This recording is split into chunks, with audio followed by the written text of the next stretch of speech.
Hi everybody, and welcome to our complimentary webinar today, which is brought to you in partnership with Genesys, Auscontact's national silver sponsor. Session today is titled Delivering a Superior Customer Experience with Digital Capabilities. And we get to hear from Powershop around their digital CX journey. We hear a lot about digital transformation and the opportunities that this presents to organisations.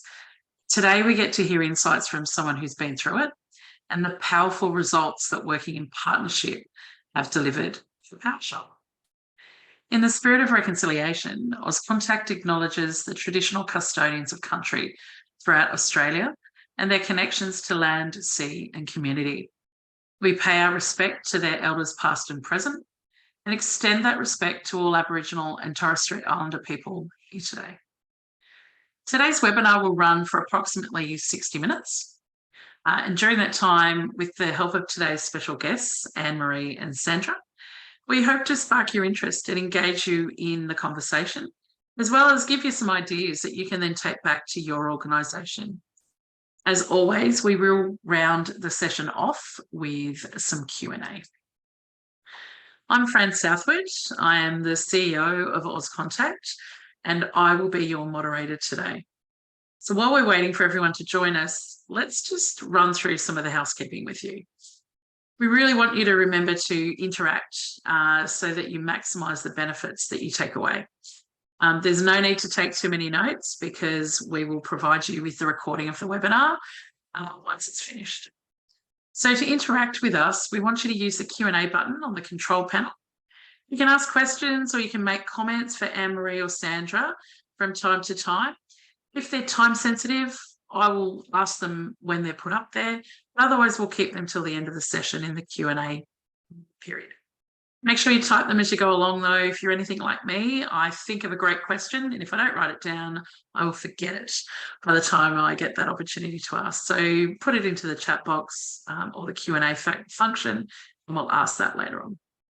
If you're listening through headphones or speakers and you experience any issues with your connection, just use on the control panel, you can hit the raise the hand button, and then one of our team will actually come and help you. Alternatively, you can actually revert to your registration email. All of the relevant phone numbers and access codes are listed in there for you. I'd like now to introduce our speakers for today. We have Sandra Lawrence, who is the Contact Centre Manager, Meridian Energy Powershop in New Zealand. And also joining us today, we've got Anne-Marie Hodgson, who's a Senior Solution Consultant at Genesys. Sandra, I'm going to start with you. If you can introduce yourself and give us a little brief history of Powershop and what drove you down the path of a digital first strategy.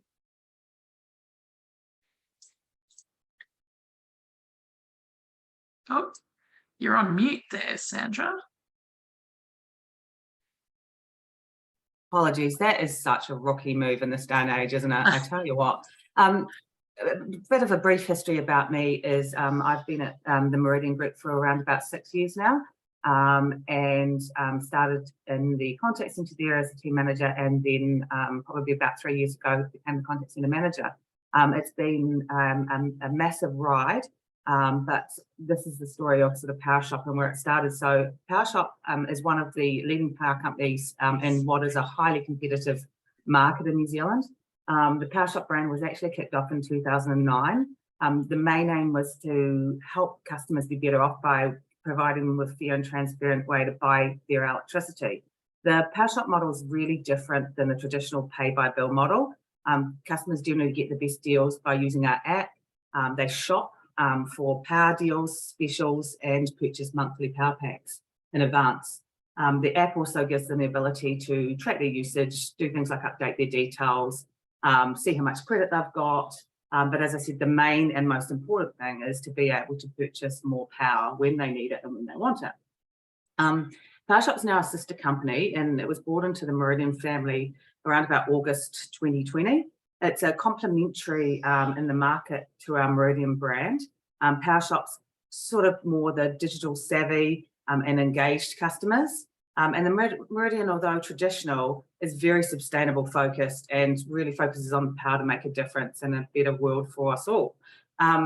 When we bought Powershop in, we soon realised that there was a need to place a massive focus on this brand, not only to enable the ability to scale much faster if and when we required, but also to remain really competitive in what is a fierce industry here. Unfortunately, a lot of that realisation came at the point of massive growth for us anyway, and being able to deal with the customer's journey at that moment in time showed us we were far from the digital savvy brand we first thought we were at that time.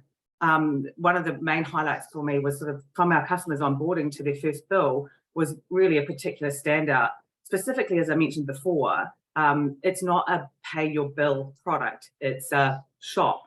So there was a massive piece already in the disconnect of how we were displaying the product to our customers. So as I said, it was really time to look under the hood and take time to benchmark where we were and where we wanted to be, not only to scale quickly, but to actually offer that exceptional customer service and a really clear defined product to the market. Specifically to the contact centre, we really identified some of the challenges of using some legacy siloed technologies. We had massive struggles with channel navigation. Our rosters were in spreadsheets. We had no forecasting or even understanding of marketing impacts when we'd send out mailers or specific seasonal pricing. We had a lack of workforce management functionality, specifically real time, and what our agents were working on. Agents were really stretched under the pressures of using numerous multiple systems and platforms. Many hours of agent time was spent manually processing and transferring customer data to one system to another. We had zero reporting. And if we did, it was in isolated repositories. We didn't really have clear escalation pathways and no functioning knowledge base. Change management hadn't occurred to the team before. That was something to focus on. And we had no integration between our CRMs. We had some security vulnerabilities potentially with multiple systems and them not all being under our IT system and banner. And then obviously when you're looking at something, there's an incredible cost to serve if you don't have the functionality working as you need it. So Meridian, our other brand, was already an existing Genesys Cloud customer. So our first step was to migrate Powershop onto the same version and really work towards becoming an omni-channel contact center. We had to pull all hidden work into Genesys Cloud, and we using Genesys Cloud to manage all our channels. So then we could not only understand what the work was, but we could actually start reporting on volumes, and then we could actually set some data-driven performance metrics for our staff. Information at the time was held in staff heads. Therefore, we had to quickly look at integrating Shelf, which is our knowledge base. At the time, that was the best decision to make. And I will just sort of highlight there that the Genesys knowledge base at that time wasn't at the stage it's at now. So potentially when we talk about some other things, that might be something that I'll talk about where we're at there. Once in Genesys Cloud and having a knowledge base, we're able to, as I said, understand the work, identify customer pain points, and realised it was actually really time to put a larger focus on the digital first strategy, alongside looking at sort of the process improvements we were able to quickly identify. Adding into this, the Powershop New Zealand brand, we transitioned it into our contact centre based in Christchurch from its Masterton site. So there was other sort of technicalities there, as well as you all probably know, COVID sneaked into our world, bringing with it the changes required to change the way we look at shrinkage measurements in the here and now. The larger digital strategy needed to include all our areas in the retail team working together. Otherwise, we wouldn't have had any success. So we had our marketing, our data-driven teams, our customer care team, and our IT teams all working in a scrum together. We were easily recognised some pain points for our customers, and then we created a backlog to work through to drive measurable digital transformation. Probably the focus was mainly on asynchronous interactions. We created a 1 to 3 year service plan model to look at tangibly reducing our voice volumes to digital. We really had to rebalance to self-service for our customers, and we had to look at, as I said before, right at the start of the journey, all joins we we put through the website, removing the phone numbers. And this part here was us realizing that sometimes we had to be really blunt with our actions.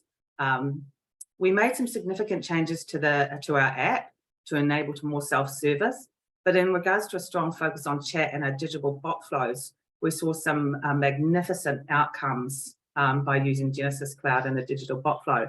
We basically had our FTE requirement for Powershop drop dramatically. In April 22, we had around about 44 people working specifically on the Powershop brand. In April 23, we jumped down to 28 people working in that brand. Now, we actually did plan for that reduction, but it didn't mean that it was based on people losing their jobs. It meant that we didn't, and it also meant that we didn't have to hire to be scalable. We got the space and time and ability to multi-brand and train our agents and move them to the needs of the business. And also the really important thing with that reduction, we were able to support new business initiatives like EV charging stations and the Meridian brand. With the adoption of digital, our voice abandonment dropped from 59%, which I know is phenomenal, but we were scaling, down to 27%. With this focus, we also didn't just focus on voice to a point. We knew that emails were something that was dragging us down. So we did a bit of a focus on our emails and we saw them reduce by 37%. As I said, our calls dropped by 43%. We reduced our New Zealand sales phone line by 100% because we put everyone to the online digital join process.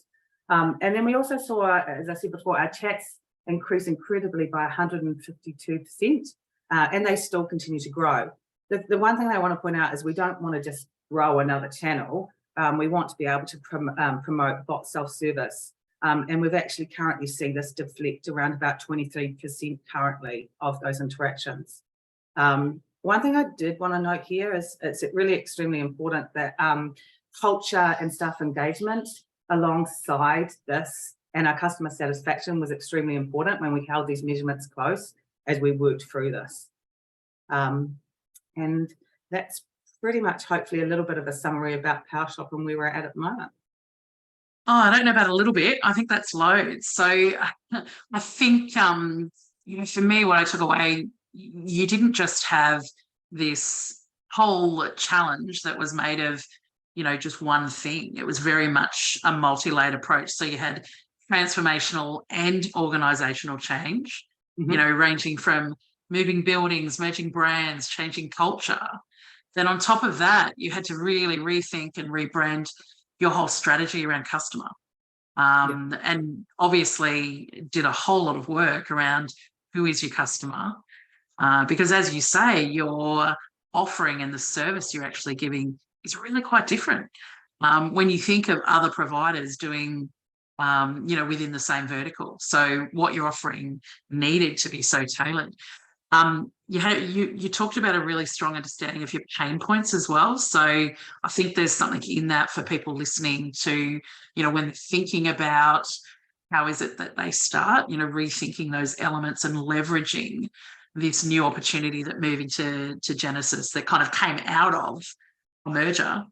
What a great opportunity. It actually gave you that opportunity. But probably the other thing you really touched on there was around your people lens. So whilst, you know, the changes and the strategy allowed you to think about people reductions, it was more about actually creating space to do different things with the resources that you had. So actually moving them on to new opportunities, new business markets, really then was again back at customer investment. So not only have you given us a little bit of insight, you've given us a huge, you know, look into what is, I'm imagining, something you guys are really proud of. That's such a transformational change in every component. So well done. If you look, Sandra, now at that digital journey, what channels have been adopted well? You know, you talked about shifting some of your offerings to only, you know, a digital sign-on, your app you've referenced. Where are you now? Obviously, you've come a long way. How's it going? How's it tracking? We're really at the point where we need to put a little bit more focus back into our digital bot flows.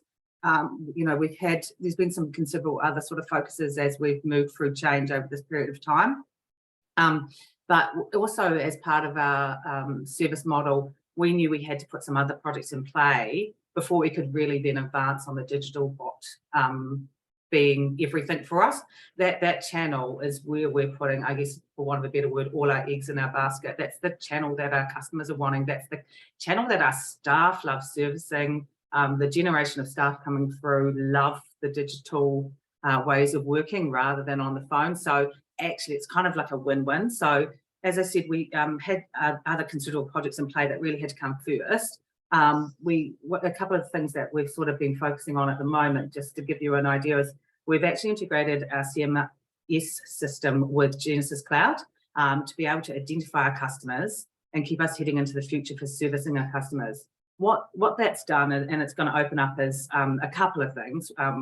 One of them is that we're then able to use Genesys Cloud to send a CSAT to all of our customers on all channels. It's also linked to our marketing blacklist so that we're not sending it to people that don't want it. Our first iteration is obviously an email after every sort of chosen interaction, but in the future we see ourselves servicing the CSAT and the channel of choice that the customer chose as well. We've also got some work going in, as I said, verification in a logged-in state of chat. The Genesys integration has allowed us to put chat into our app, but also when you're in your app and you're logged in, you kind of want the customer to know, you kind of want the business to know who you are. So we're really focusing on knowing our customers and being able to verify them without them having to give us that data. It's also allowed us to look at surfacing more personal agent assist data through Genesys Cloud, so that we can know our customers, as I said before, and talk to last interactions more easier. We're looking at reporting to the wider business based on topics and sentiments. And also with this integration, we've got a great data flow back into our data warehouse, so we can start getting some really bespoke, meaningful reports to the business. So just linking back to that, we'll now focus back on the bot and rolling that out to both of our brands, because we've done the work that we needed to do to identify the customers for the future. But if we'd rolled it out before that, it just wouldn't have been so successful. So it's having those tangible measurements and milestones that you need to achieve in order, chronological order, so that it makes sense and is more meaningful. So now we're back to the bot, and as I said, rolling it out to both brands. I think one of the important things there is that customers expect the same technology and apps and bots and things, regardless of the sector that you're working in. So for us, it's about really driving that momentum. I don't know, but for our business, it's generally when the customer picks up the phone, it's the ambulance at the end of the cliff. Customers don't want to have to contact you or talk to you. So our focus is really on having that chatbot deflect, for want of a better word, and give customers everything that they need when they need it 24 hours a day. And then I guess the other thing that we're sort of looking at, and I mentioned before, is, when we started this journey, some things weren't where we needed them. So we are also looking back. So I mentioned Shelf, that's the knowledge base we currently use, but how does that relate to now the Genesys Cloud knowledge base, and are we going to be better to use that for future? So we're kind of at that point where we can start driving forward a little bit faster, but we had to do some background work before we could make that shift. Yeah, no, that makes sense. And, I love conceptually that whole concept around knowing your customer and, thinking differently about some of those authentication options that, often can be frustrating for customers. So, it really sounds like the strategy behind it and how you've then thought about the tools is really from that customer lens as well as the service. What does it look like? How do we make it optimized? And, that stage you're at now around, is the knowledge management solution that you've got fit for purpose, or is there something better that you can tap into with those new and emerging techs that you can see? But as you say, you've got to get the building blocks right first, don't you? You've really got to do it. Yeah. Often, and again, often customers don't know they're talking to a bot in some of those interactions. So it still needs to feel as though tailoring has actually taken place. So that sounds like it's worked really well. We've got a couple of questions here, and one here in relation to, obviously this is a big journey, but but did the move to digital also help with revenue and market growth in I was relation going to the customer? Yeah, no, definitely. That definitely for us, revenue, the cost to serve has dropped dramatically. You know, we had a massive cost to serve and we had a lot of workarounds and processes.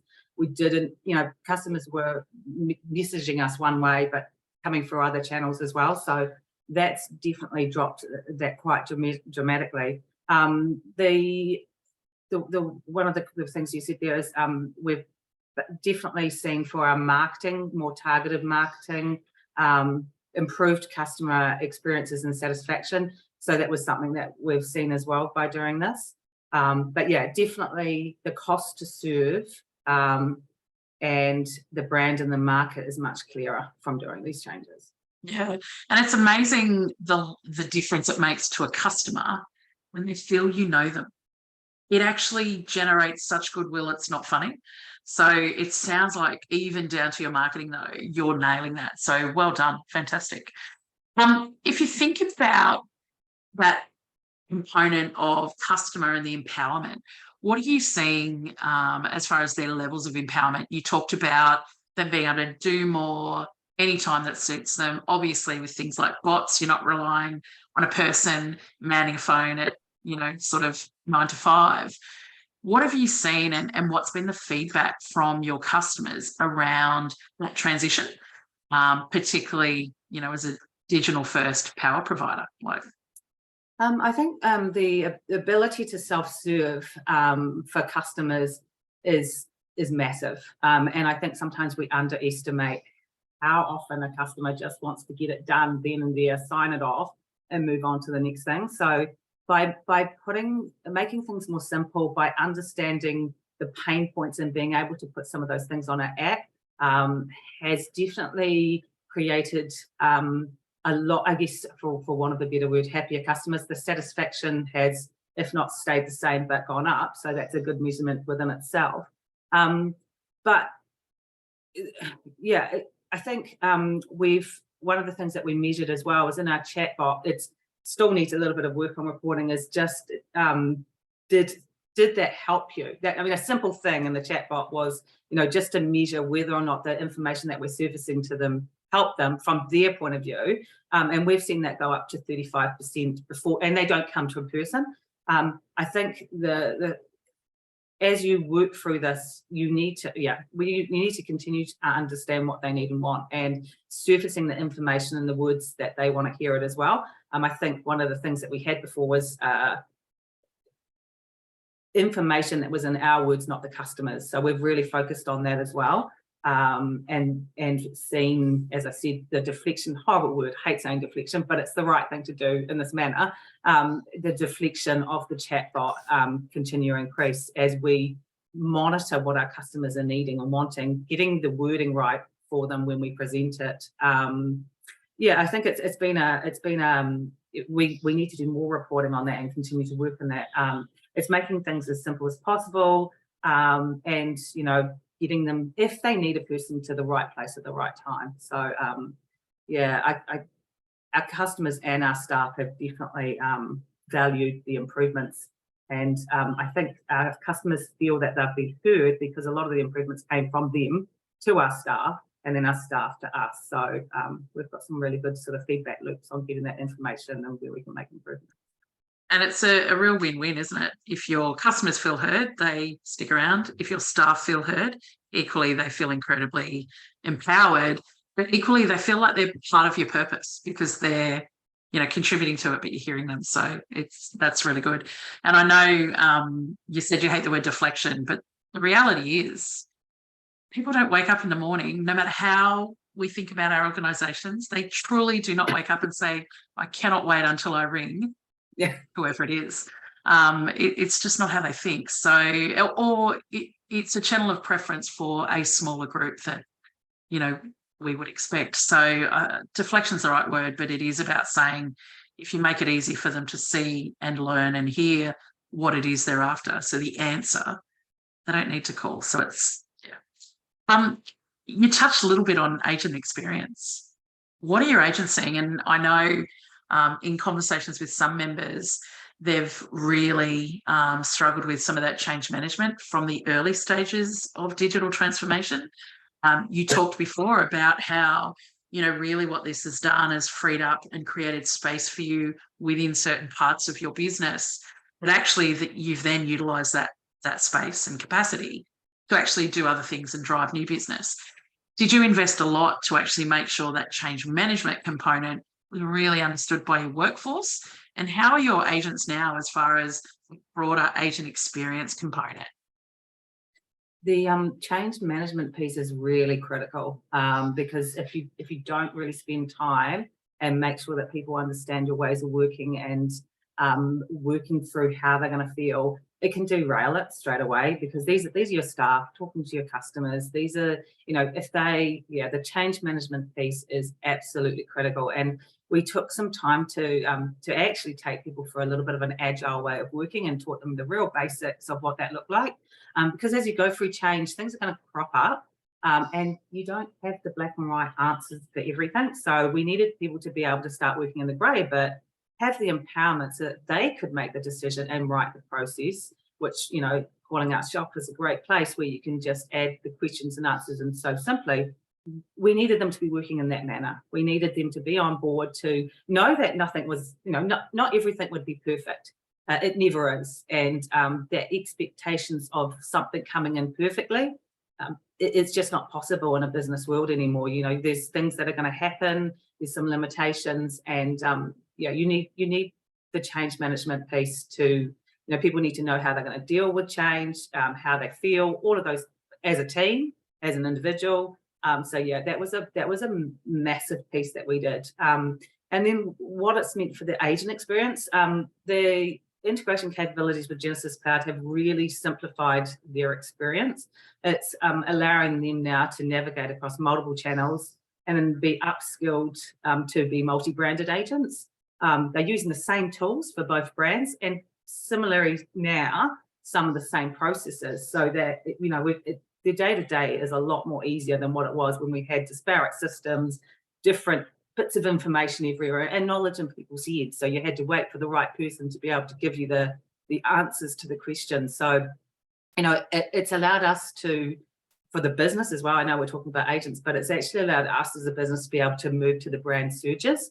And as I said before, it's given agents more meaningful work to their days, so that they can focus on those really exciting things like, EV charging and EVs in the market, and share that joy with our customers on the Meridian brand as well. And I think we hit on it before, it's given more time back. Something that's really critical in a contact center is the time. It's super important that we have the time to continue to train and empower our agents.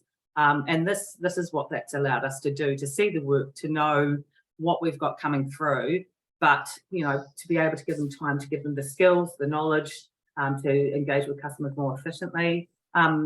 We've given a lot more training on digital communication and technologies for our agents. They, have access to the customer's feedback, to be able to flow on feedback to us.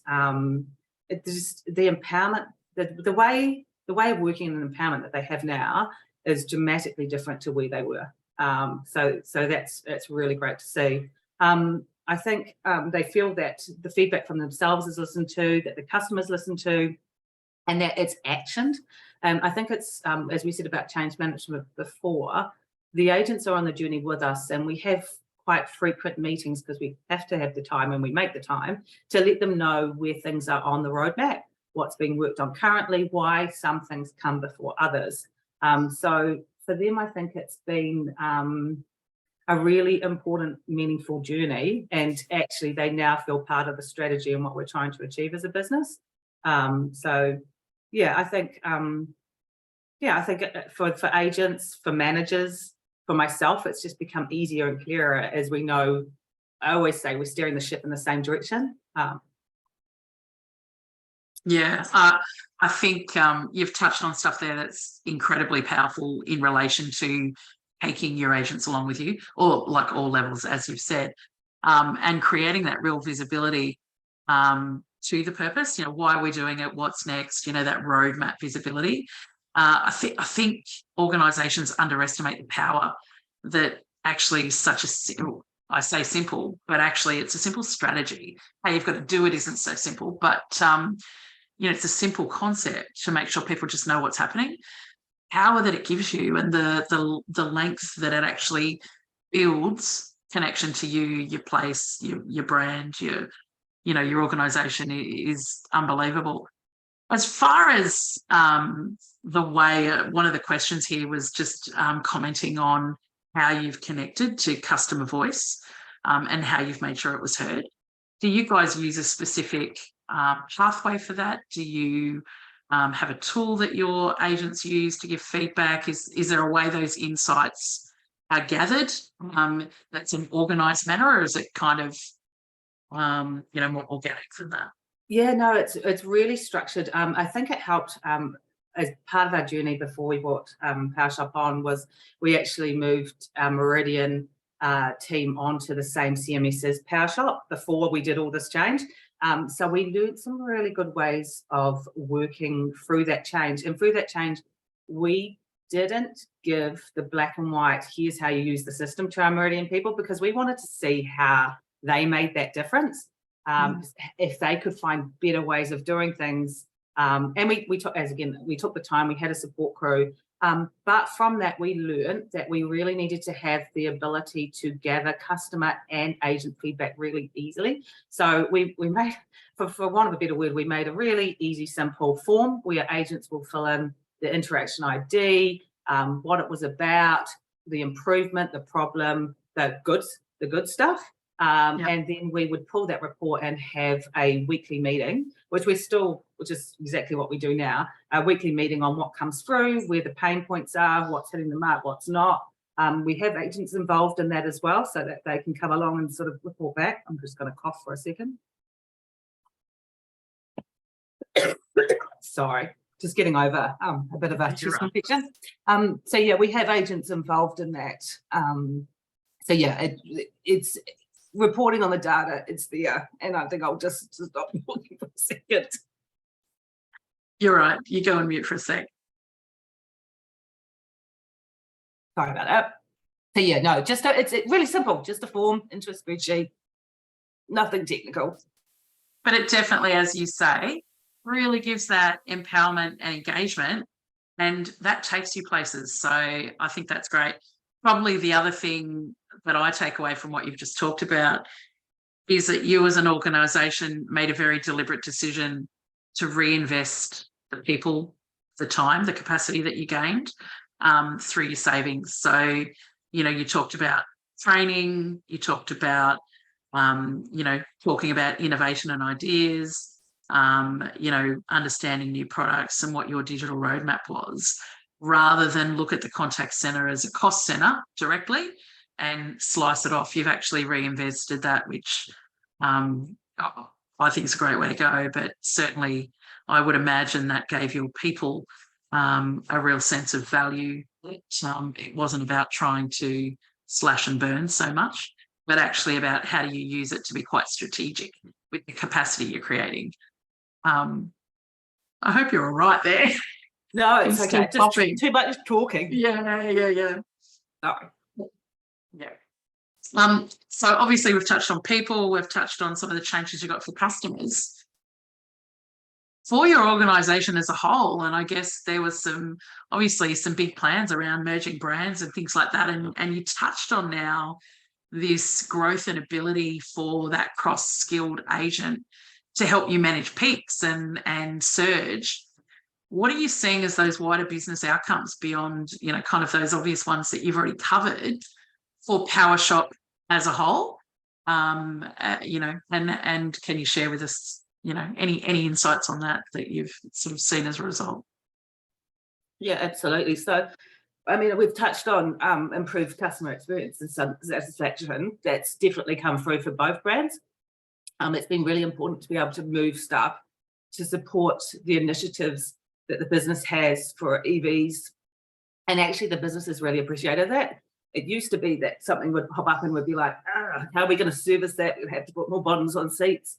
But now we're able to, with the benefits that we've found and the ways of working we are able to move our people more easy and give support crews to initiatives. The scalability and growth potential. So, the scalability and growth potential now for the business, specifically Powershop, is great. We can scale quickly now, which allows us to be more competitive in the market as a whole. We've got some massive enhanced operational efficiencies, as we've talked about before, which is desirable going into the future, and we'll need to keep working on that. We've got a really agile and innovative culture now from this way of working, which we spoke about. Look down to our staff on the front line. As I said, that's super important. We've got better cost management. So, you know, we're not having to put, for what a better word is, I said before, bottoms on seats. We actually are able to utilise the staff we've got. It's come and enhanced our brand reputation because we are what we say. We are a digital savvy company. You know, before, you know, to be fair, we weren't as focused as we should have been on what the customers required.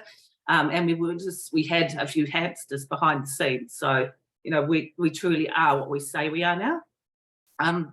Customers have the ability to interact more at their own convenience, which is something that's a great outcome for the business. You know, we used to be a 9 till 6 company. We can now be almost 24/7. The cost to serve, as I mentioned before, has dropped dramatically. As I said, you know, we had people doing some manual work behind the scenes when we could have been automating it and getting into Genesys the cloud and understanding it, or just stopping it. Some of the work we actually stopped because it wasn't necessary. And then, you know, as I said, the marketing side of things and the personalisation is huge now, but also huge for the future as we really get to understand our customers and the database that we've got using, you know, all the smarts in Genesys Cloud, sentiment, topic lining. There's so much more for the business, and we're quite excited to starting a lot more of that. That opportunity to really utilise tools and leverage the smarts that are built into it to actually help with your decision making is phenomenal. I'm going to give you a break because I want you to be able to go on mute and have the biggest cough that you possibly need, and we might put Anne-Marie under the pump. And I guess, you know, Anne-Marie, we're hearing loads here of how this incredibly complex journey has been broken down and some of the benefits that are now being realised, obviously. But, you know, you're looking at this more broadly, and probably for me, the importance here is about demonstrating real value of partnership, understanding the business, combined with understanding the kit and the potential, actually creates this kind of magic that says we know enough about our customer, but equally we can really now build that into what's a tailored solution. So what benefits are organisations that are using sort of digital and AI realising, like across the board? And how do you see automation technology continuing to change that overall customer experience into the future? You know, we are hearing and seeing new things all the time. But what are you seeing given your hands-on with multiple customers? Yeah, absolutely. And look, Sandra's touched on a whole number of them already, particularly in terms of the benefits you can see at both an employee and a customer level. Agents, for example, having information and knowledge at their fingertips just really changes how they can perform in their own role. So it drives that kind of employee engagement, particularly in an environment now where, of course, we've shifted heavily into a remote working environment. Customers, of course, it's getting to the right person at the right time the first time. But if I were to take that kind of one step further and think about it more from a bigger picture technology perspective, there are a couple of areas that certainly pop into my mind. The first one, and you kind of touched on it there, Fran, is around AI-based journey analytics. So that's something that we're seeing organisations seeing themselves as really critical now. So in order for them to be able to detect opportunities within their business and drive their desired outcomes, they need the data and the insight into the actual customer's journey and the behaviour so they can provide those personalised experiences. Conversational AI is also huge. You know, it's a massive game changer, both not only within the digital space, but also voice channels as well. So that's the likes of your bots and so forth. the ability to assist your customers and agents in real time, absolutely significant benefits there.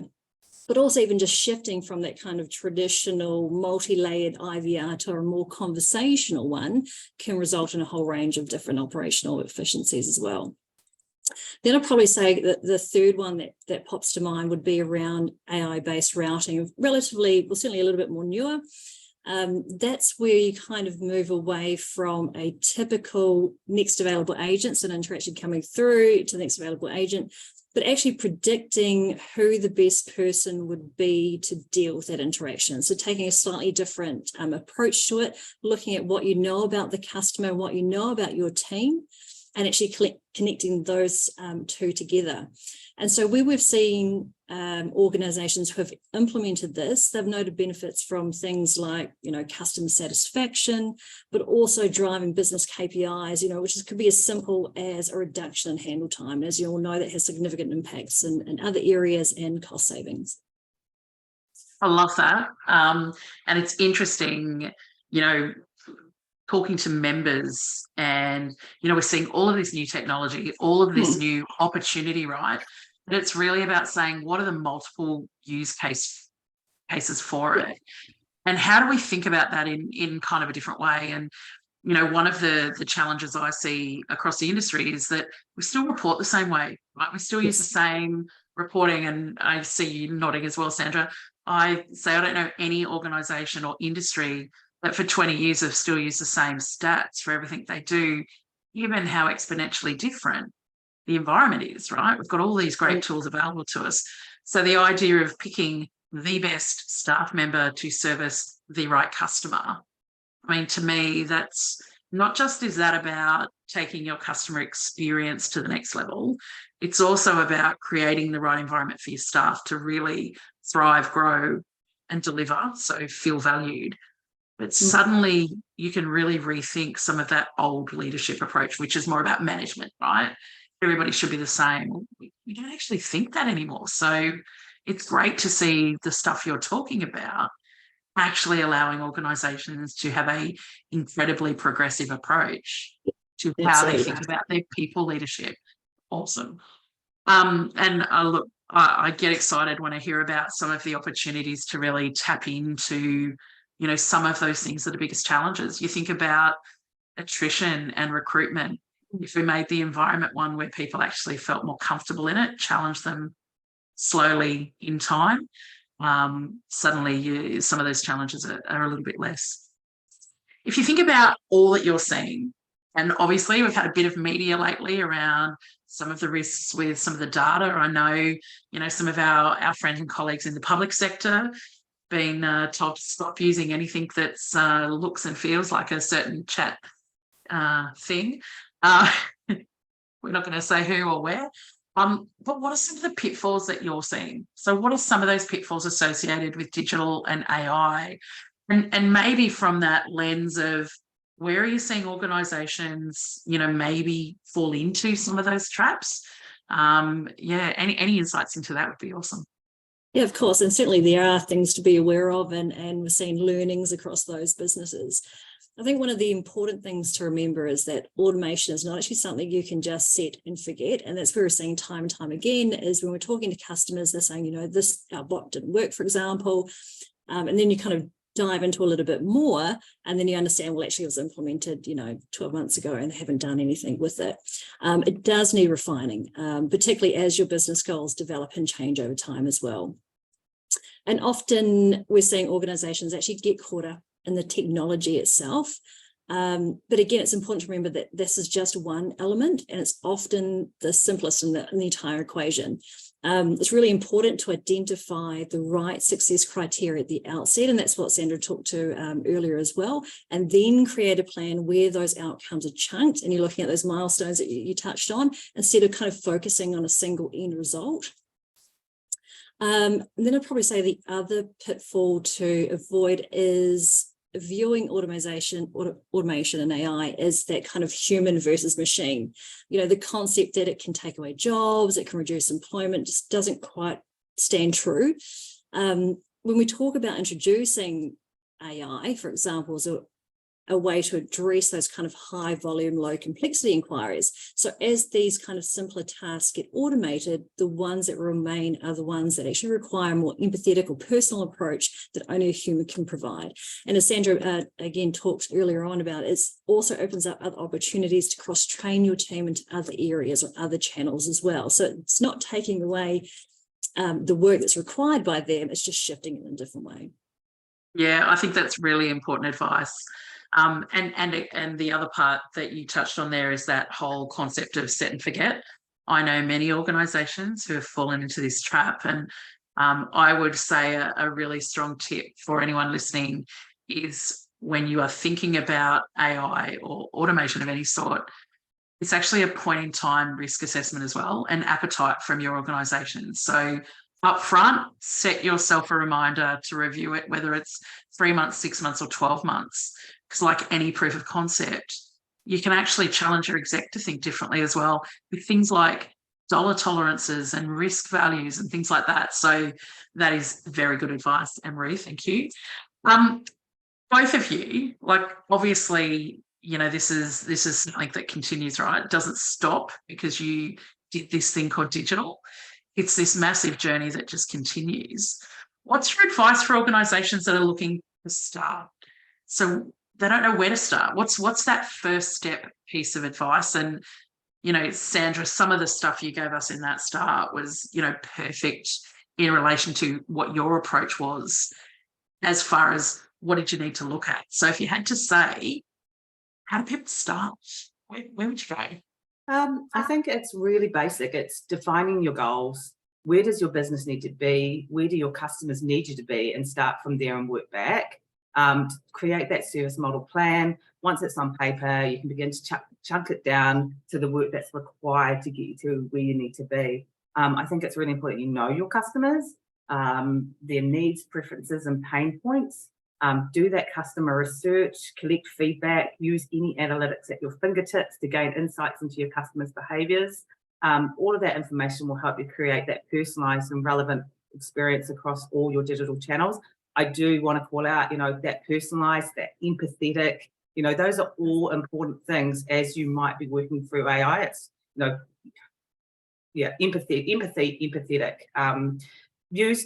Use all the data you've got to drive those insights and optimization. I think one of the things, Anne-Marie, I wanted to go back to as well is a piece of work that we did, but we're actually doing again now post-COVID, is really refine those roles and responsibilities of your staff. We went to a period of being, and this is not, you know, one-on-ones were more well-being conducted, and so now we're really wanting to drive that performance focus and bring the balance of scales back. So, you know, really define the roles and responsibilities is a good place to start as well. What does good look like? What do people need to do? You know, what are your managers doing? What's their primary responsibility? Have that written down. And then escalation pathways was important as well. Always think about agent and power. But I also, you know, continually monitor and optimize was the other stuff that came out. You know, there is an interest in that dirty word that we're not going to say the company of that has come into the market and what that kind of technology could drive. But I think personally, there'll always be the need for a human at the end of something. We're never going to resolve all those sort of situations. But, you know, yeah, so continually monitor and optimize is really important. So those are kind of the things if you're wanting to start off. I'd sort of go down that there. Yeah, love that. And what about you, Anne-Marie? What do you think? Yeah, absolutely. And I second exactly what Sandra said as well. You know, identifying those right use cases at the outset. Also be ready and open to kind of experimenting and taking a few risks as well along that journey. As we know, there's some pretty exciting and fast-paced AI tools out there, as we touched on, you know, but again, it's just important to remember that with any technology that you explore, that it remains relevant and that it focuses on your customers and delivering, as Sandra said, that empathetic experience, and not just for your customers, but also your employees as well, right? Yeah. And look, I think I heard someone say not that long ago that their whole strategy and their approach is digital by default, so digital first, but human where it matters.